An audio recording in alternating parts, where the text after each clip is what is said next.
સમર્થનમાં કોઈ પણ પાર્ટી ભૂલીને પાર્ટી બહાર આવીને સમાજ માટે એ લોકોએ નવનીતભાઈની મુલાકાત લીધી છે, અમને ન્યાય અપાવવા માટે આગળ વધ્યા છે. પરંતુ દુઃખની વાત એ છે કે આપણા મતે બનેલી સરકાર, આપણે કોઈ સરકારનો વિરોધ નથી, પરંતુ આ ન્યાયતંત્ર ઉપર, આ પોલીસ તંત્ર ઉપર આપણે આક્ષેપ લગાડીએ છીએ કે એક બાજુ વિછ્યા પ્રકરણમાં નિર્દોષ 92 લોકો ઉપર જેમની પાસે કોઈ એવિડન્સ નથી, કોઈ ફૂટેજ નથી, કોઈ વિડીયો નથી, કોઈ ડિજિટલ એવિડન્સ ન હોવા છતાં પણ 92 જણા ઉપર 307ની કલમો લગાડવામાં આવી. અને એક બાજુ નવનીતભાઈના કેસમાં તમામે તમામ વિડીયો રેકોર્ડિંગ છે, સીસીટીવી ફૂટેજ છે, ઓડિયો રેકોર્ડિંગ છે, કોલ રેકોર્ડિંગ છે. ફરિયાદી પોતે એમ કે છે કે એટલા લોકો મારા ષડયંત્રમાં સામેલ હતા, છતાં પણ એમની ઉપર એક સામાન્ય ફરિયાદ લેવામાં પણ નથી આવતી. એ આપણી માટે કમનસીબીની વાત છે. વાત સાચી કે ખોટી? આપણે કોઈની અહીંયા ટીકા ટિપ્પણી કરવાની નથી, કોઈનો વિરોધ કરવાનો નથી. સોશિયલ મીડિયાના અને મીડિયાના માધ્યમથી હું તમામ લોકોને કહેવા માંગુ છું કે આ લડાઈ છે કોઈ બે સમાજ વચ્ચેની લડાઈ નથી, આ કોઈ કોળી સમાજ કે આહિર સમાજ વચ્ચેની લડાઈ નથી, આ વ્યક્તિગત લડાઈ છે, આ અસામાજિક તત્વોની સામેની લડાઈ છે. 18 વર્ષના યુવાનોના મારી ઉપર ફોન આવ્યા છે અને નવનીતભાઈને સમર્થન આપ્યું છે.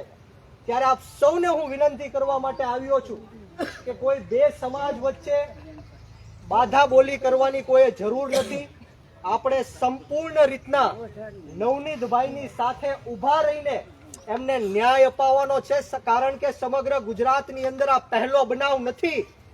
આવા હું 50 બનાવ ગણાવી શકું જે કોળી સમાજ ઉપર જ અન્યાય અને અત્યાચાર થાય છે.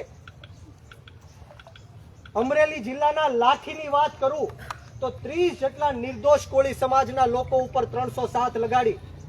મહુવા તાલુકાના ઊંચા નીચા કોટડાની વાત કરું તો 200 કરતા પણ વધારે વૃદ્ધ મહિલાઓને, વૃદ્ધ લોકોને ઢોર માર મારી, લોહી લુહાણ કરીને જેલમાં પૂરવાનું કામ કર્યું, લોહી લુહાણ કરવાનું કામ કર્યું, 307 લગાડવાની કામ કર્યું.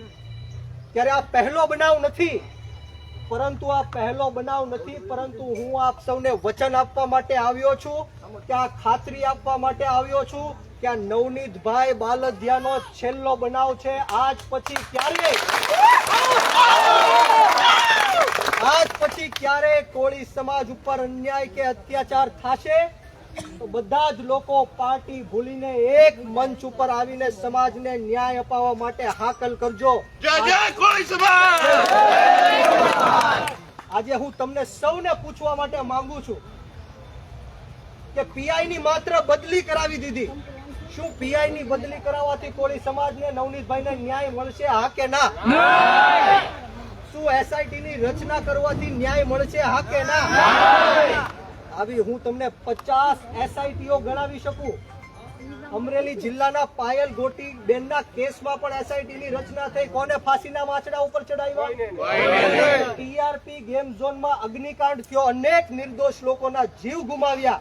કોને એની ઉપર એસઆઈટી ની રચના થઈ? કોને ફાંસીના માછડા ઉપર ચડાવ્યા? ગંભીરા બ્રિજની પુલની દુર્ઘટના થઈ, એમાં પણ એસઆઈટી ની રચના થઈ. કોને ફાંસીની સજા આપી? તો આ ષડયંત્રથી આપણે બચવાનું છે. આ માત્ર ને માત્ર કોળી સમાજનો રોષ છે, એ ઠંડો પાડવાનું કામ છે. કોઈ પીઆઈ ની બદલી કરવાથી નવનીતભાઈને ન્યાય નથી મળી જવાનો, કોઈ એસઆઈટી ની રચનાથી ન્યાય નથી મળી જવાનો. પરંતુ હું કોળી સમાજના યુવાનોને ખાસ કહેવા માંગીશ કે જો કોળી સમાજને પોતાનો હક, અધિકાર અને ન્યાય ન મળે તો કોળી સમાજના યુવાનો જાગૃત થઈ જાઓ. આપણે સરકારની છાતી ઉપર પગ રાખીને હક અને અધિકાર અને ન્યાય છીનવવાની સેવા રાખજો. ન્યાય છીનવવો પડશે. આવેદન પત્ર દેવાથી, જિંદાબાદ મુર્દાબાદના નારાઓ કરવાથી આપણને ન્યાય મળી જવાનો નથી. આપણે દરેક બનાવોમાં જોયું છે, દરેક ઘટનાઓમાં જોયું છે. આવનારા દિવસોમાં મીડિયાના માધ્યમથી હું સમગ્ર ગુજરાતને કહેવા માંગુ છું અને ખાસ કરીને આ પોલીસ તંત્રને કહેવા માંગુ છું, હર્ષ સંઘવીને કહેવા માંગુ છું કે બહુ મોટી કાયદા વ્યવસ્થાની વાત કરો છો, કાયદામાં રહેશો તો ફાયદામાં રહેશો એવી વાત કરો છો, કાયદો કાયદાનું કામ કરશે એવી વાત કરો છો, કોઈ પણ ચમરબંધીને છોડવામાં નહીં આવે એવી વાત કરો છો. અહીંયા તો પ્રૂફ સાથે નવનીતભાઈ બાલદિયા ઉપર હુમલો થયો છે. ક્યાં છે તમારો કાયદો? ક્યાં છે તમારી વ્યવસ્થા? આ કાયદો કોના માટે છે એ આપણે સમજવું પડશે. આ કાયદો માત્ર ને માત્ર ગરીબ અને પછાત લોકો માટે કાયદો છે. આપણી જેવા નબળા, દબાયેલા, કચડાયેલા, વંચિત, શોષિતો માટે કાયદો છે. અમીર લોકો માટે, રાજકીય છેડા ધરાવતા લોકો માટે આ કાયદો ને વ્યવસ્થા નથી. વાત સાચી કે ખોટી? મેં તમને જેમ કીધું એમ કે નવનીતભાઈ ઉપર જે લોકોએ હુમલો કર્યો છે એમની ઉપર 307 ની કલમ લાગવી જોઈએ કે ન લાગવી જોઈએ? છતાં પણ FIR પણ બરાબર કરવામાં આવતી નથી. એ કોળી સમાજ માટે દુઃખની વાત છે. હું આ તકે તમામ રાજકીય નેતાઓને કહેવા માંગીશ, મંત્રીઓને કહેવા માંગીશ, સંસદોને કહેવા માંગીશ, ધારાસભ્યોને કહેવા માંગીશ, નેતાઓને કહેવા માંગીશ કે તમે જે એકતાના દર્શન કરાવ્યા છે એ અમારી માટે ગર્વની વાત છે. પરંતુ આજે હું તમને જાહેર મીડિયાના માધ્યમથી કહું છું કે સરકાર તમારું ન સાંભળતી હોય તો આપી દો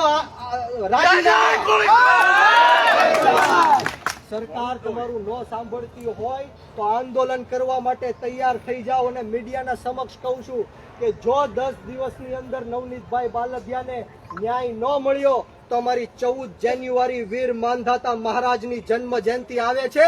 બગદાણાની અંદર 1 લાખ કોળી સમાજને ભેગા બગદાણા મુકામે 1 લાખ કોળી સમાજ અમે ભેગો કરીશું. નવનીતભાઈ બાલદિયાના નેતૃત્વમાં એમને ન્યાય મળે એવી હાકલ કરીશું. બોલો, તમે બધા તૈયાર છો? કરવું છે આંદોલન, અપાવો છે નવનીતભાઈ ને ન્યાય. બોલો, જય કોળી સમાજ, જય માંધાતા. ખૂબ ખૂબ આભાર.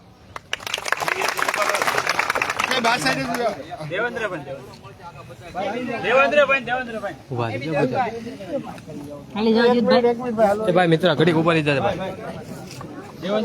આગળ નહીં જવા દે ભાઈ.